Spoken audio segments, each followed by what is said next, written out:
I'm leaving Bright today, and all these guys are hanging around for another day, and they're heading up to Mount Buffalo to do the road we did the other day. The end of the Bright AuStrom meet. Some people are hanging around and some people are going.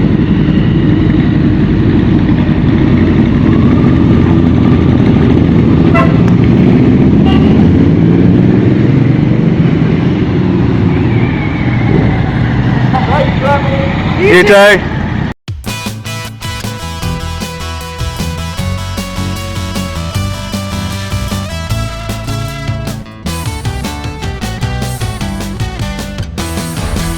G'day guys, Mr. Oz Adventure here, coming at you once more from the comforts of the Gold Coast as I tell you all about this 2019 Victoria trip that I did. After the V-Strom meetup we had in Bright, Victoria, it was time to start my journey home back to Queensland. Leaving Bright, I headed north through the Ovens Valley before taking some back roads that cut across towards the Murray Valley Highway. The Murray Valley Highway roughly follows the Murray River up from Albury-Wodonga up into the mountains. It was on this road, just past Corryong, that I left Victoria and entered New South Wales. Crossing the Murray River here, where it's fairly narrow and small still, and it was there that the really good riding starts. I weren't taking the quickest way back to the Gold Coast because I needed a tyre. I needed a front tyre on my bike badly. So my route dictated that I needed to find somewhere with lots of motorbike shops so that I had lots of choice for the tyre that I wanted. I'm in Kosciuszko National Park now, and just at the bottom of it, this is Murray 1 Power Station.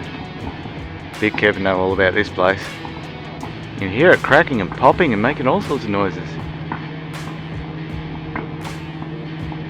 It's big whirring, like something's pumping. I don't know what's going on. It's like making a lot of weird noises.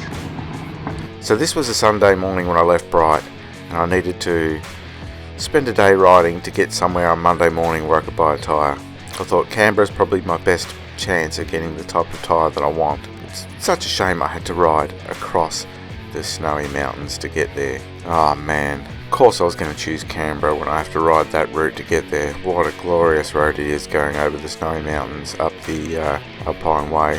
Absolutely stunning piece of road from Khancoban right up over Thredbo to Jindabyne. Jindabyne was where I was heading for the night so that I could get up early the next morning and be at the bike shops in Canberra as they were about to open the next day. Been on this road before a few times, but not for a few years, and it was great to be back riding them again in perfect motorcycling conditions. This road gets tight and twisty. There's just such a varied landscape as you start off down below in the valleys at a lower elevation and climb your way up to passes over 1500 metres in elevation, past ski resorts, and then drop back down to Jindabyne at 900 metres above sea level. There we go folks, Mount Kosciuszko, right ahead. The highest mountain in Australia. Actually, Mount Kosciuszko is just over the top of one of the other ones. You can't actually see the peak, it's hidden behind Addit Peak. Mount Townsend, Addit Peak, and Kosciuszko is just over the back of it. I got a photo from this same lookout 6 years ago. I'm back, baby, I'm back. Holy crap, so about 15 minutes ago, just as I was coming up to this lookout, real tight twisty piece of road, and I come around the corner thinking, you know, there's plenty of room on my side of the road, I'm fine. I come around the corner and there's a bloody truck taking up the whole road. There was only enough room just for me to sneak by. I crapped myself big time. I did not expect to see a big truck on a road like this. The road says unsuitable for caravans and people towing and everything, and there's a bloody monstrous truck going down here. Jesus.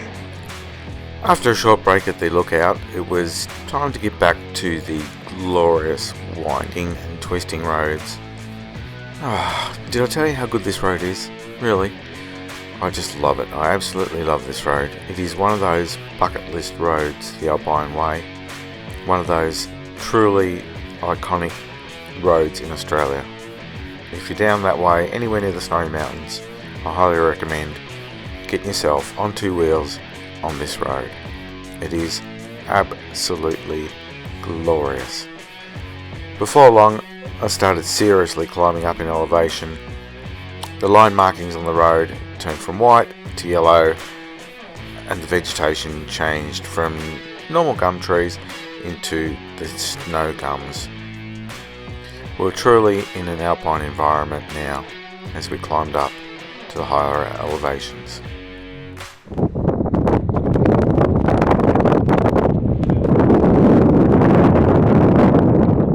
Alright, we made it up to the top here, Dead Horse Gap, and got to roll over the other side down to Jindabyne now.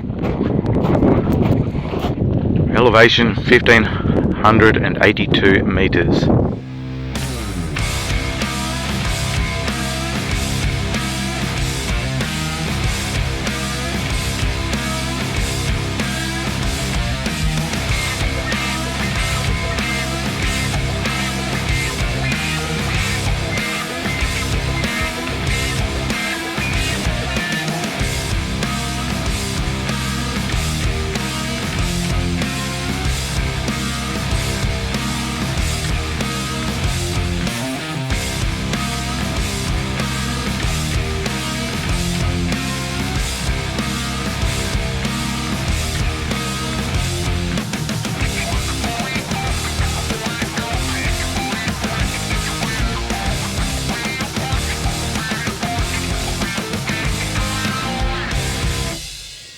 Alrighty, that was a big day of riding. That was a good day right over the top of the mountains, right over the Snowies to Jindabyne. Lake Jindabyne, I haven't been here for years. I think it was 2010, 2011 I camped here last.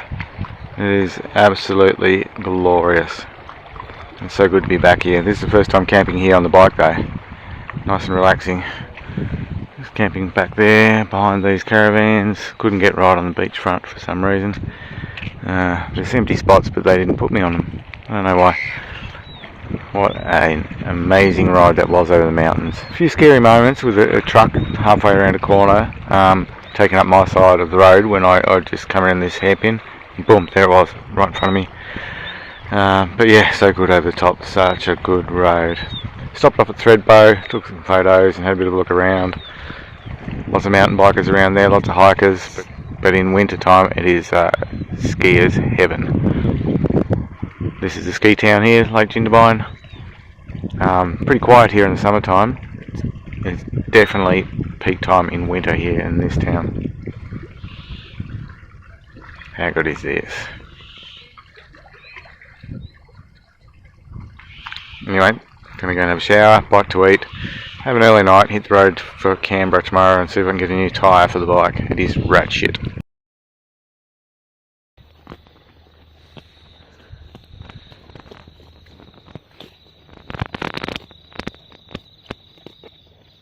I think he's rubbing his butt on my bike too.